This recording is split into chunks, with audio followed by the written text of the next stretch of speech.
छात्रों, आज हम संस्मरण की चर्चा करेंगे।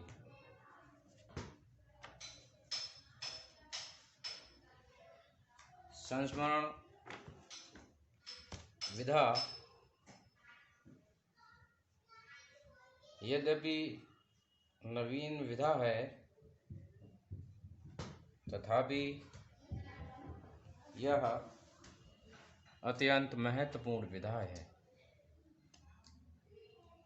इसके महत्व को आप इस प्रकार भी समझ सकते हैं कि बीए द्वितीय वर्ष एवं बीए तृतीय वर्ष दोनों ही कक्षाओं में इसको स्थान दिया गया है। और जब किसी विधा के लिए एकाधिक कक्षाओं में स्थान दिया जाता है, तो इससे आप अनुमान लगा सकते हैं कि वह विधा कितनी महत्वपूर्ण है। तो आइए छात्रों, आज हम शुरू करते हैं संस्मरण विधा के विषय में। संस्मरण शब्द इस्म धातु में सम उपसर्ग तथा ल्युट प्रत्यय के योग से बना है, जिसका अर्थ है सम्यक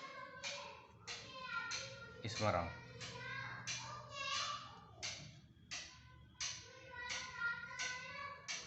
सम्यक का अर्थ है आत्मीयता पूर्वक और गंभीरता पूर्वक।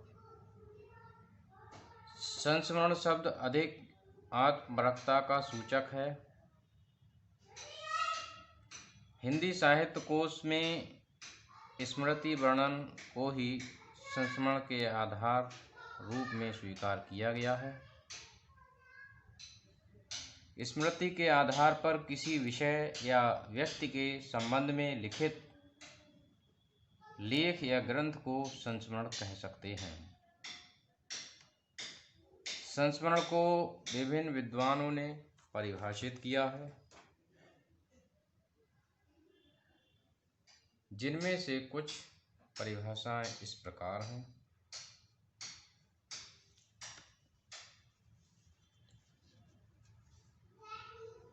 संस्मरण को परिभाषित करने वाले संस्मरण के विद्वानों में डॉक्टर राजेंद्र द्विवेदी, डॉक्टर नगेंद्र तथा डॉक्टर गुलाब राय आदि प्रमुख हैं।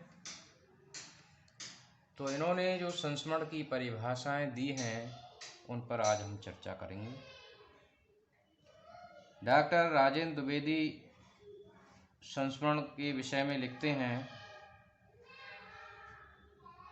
आत्मकथा के रूप में लिखे हुए स्मृति लेख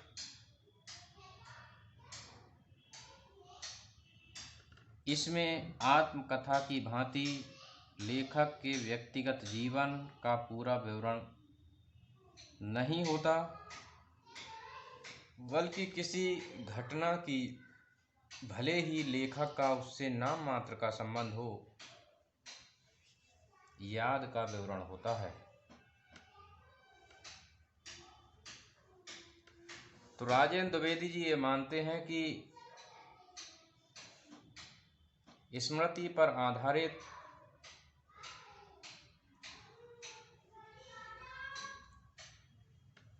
लिखी गई घटना को संस्मरण कहते हैं,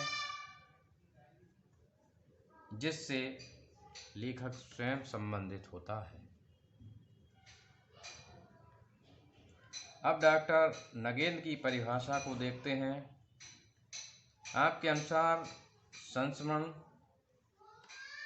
स्मृति आदृत आत्मकथा का वह रूप है जिसमें जीवन की पूर्णता के प्रति आग्रह नहीं होता है।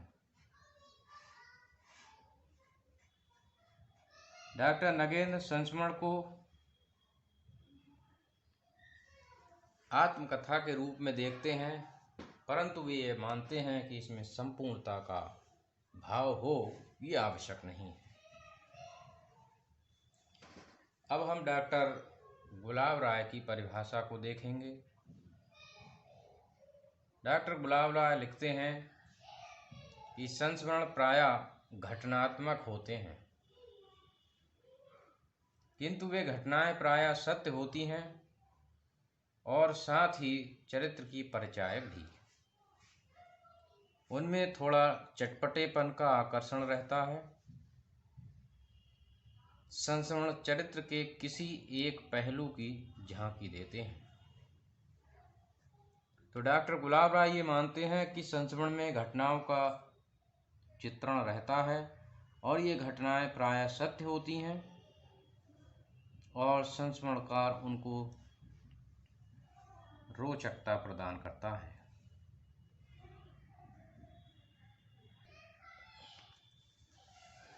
अब हम डॉक्टर पद्म सिंह शर्मा कमलेश की परिभाषा को देखेंगे। उन्होंने भी इसको परिभाषित किया है। पद्म सिंह शर्मा कमलेश का मानना है कि तथ्यात्मक इतिवृत्तात्मक पद्धति को छोड़कर जब किसी व्यक्ति के जीवन की चारित्रिक विशेषताओं को प्रकट करने वाली रोचक घटनाओं या परिस्थितियों का वैयक्तिक संपर्क के आधार पर लेखा जोखा प्रस्तुत किया जाता है तो वह संस्मरण होता है। पद्म सिंह शर्मा कमलेश इस बात पर जोर देते हैं कि तथ्यात्मक इतिवृत्तात्मक पद्धति को छोड़कर, अर्थात उसमें रोचकता और सरसता होनी चाहिए, केवल इतिवृत्त न हो। कन्हैयालाल मिश्र प्रभाकर ने भी इसको परिभाषित किया है और वे संस्मरण के विषय में लिखते हैं, संस्मरण में अतीत है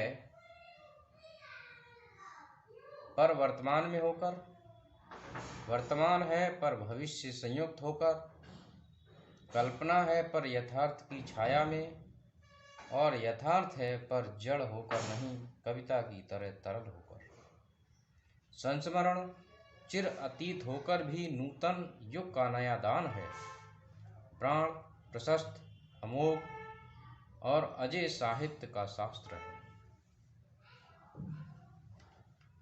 इसके बाद अब हम डॉक्टर गोविंद तिरगुणायत के विचारों को देखेंगे कि वे संस्मरण के विषय में क्या मानते हैं।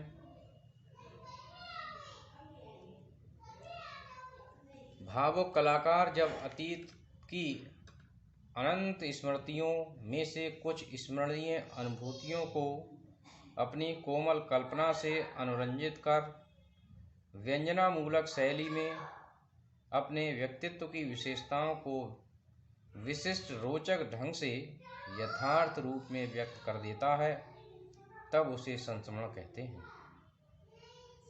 डॉक्टर कृष्ण कुमार ने भी इसको परिभाषित किया है। वे मानते हैं कि अनुभूति की कलात्मक अभिव्यक्ति कला के माध्यम से संस्मरण में होती है।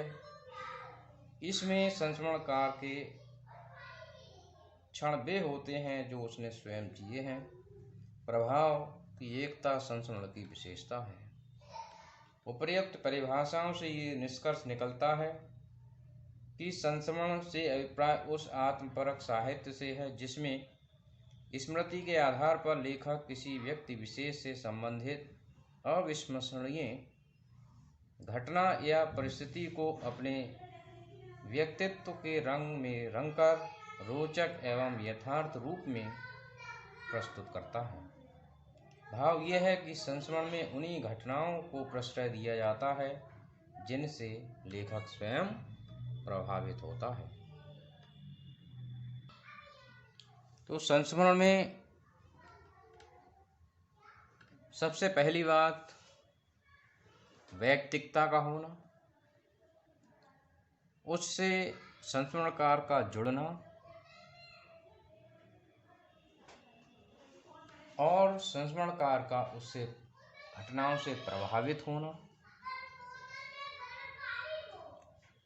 और संस्मरण में उन घटनाओं को प्रस्तुत करने के लिए रोचकता और आकर्षण पैदा करना और प्रभावशाली ढंग से उसको प्रस्तुत करना, यह विशेष बातें संस्मरण में होनी चाहिए। अब हम संस्मरण के तत्वों पर चर्चा करेंगे कि संस्मरण में कौन कौन से तत्व होते हैं। तो नंबर 1 वर्ण विषय, नंबर 2 वैयक्तिकता, नंबर 3 यथार्थता, नंबर 4 पात्र एवं चरित्र चित्रण, नंबर 5 वातावरण या परिवेश चित्रण, नंबर 6 भाषा शैली और नंबर 7 उद्देश्य। यह सभी तत्व संस्मरण में होने चाहिए। अब प्रश्न उठता है कि संस्मरण कितने प्रकार के होते हैं। तो इनको वर्ण विषय, शैली और व्यक्तित्व के आधार पर वर्गीकृत किया जाता है। तो अब हम इनको देखते हैं कि इनके प्रकार कौन कौन से हैं। वर्ण विषय के आधार पर साहित्यकारों के संस्मरण, समाज सुधारकों के संस्मरण, राजनेताओं के संस्मरण, यात्रा संबंधी संस्मरण, सामान्य जनता के संस्मरण, मानवेतर प्राणियों के संस्मरण तथा हास्य व्यंग्यात्मक संस्मरण। अब हम यदि शैली के आधार पर देखें तो आत्मकथात्मक संस्मरण, निबंधात्मक संस्मरण, जीवनीपरक संस्मरण, पत्रात्मक संस्मरण, डायरी शैली में लिखे गए संस्मरण। इस प्रकार शैली की दृष्टि से विभाजन हुआ। अब हम व्यक्तित्व के आधार पर देखते हैं कि पद्यकार संबंधी संस्मरण, गद्यकार संबंधी संस्मरण और आलोचक संबंधी संस्मरण। पद्यकार संबंधी जो पद्यों से संबंधित हैं, गद्यकार यदि कोई गद्यकार लिख रहा है या फिर कोई आलोचक लिख रहा है, इससे संबंधित ये व्यक्तित्व से संबंधित संस्मरण होते हैं, क्योंकि लिखने वाला जिस व्यक्तित्व का होता है उसका प्रभाव संस्मरण में दिखाई देता है। तो इस प्रकार संस्मरण का वर्गीकरण किया गया है, इतने प्रकार होते हैं। तो मैं समझता हूँ छात्रों कि आज आपने इस बात को समझा होगा। धन्यवाद छात्रों।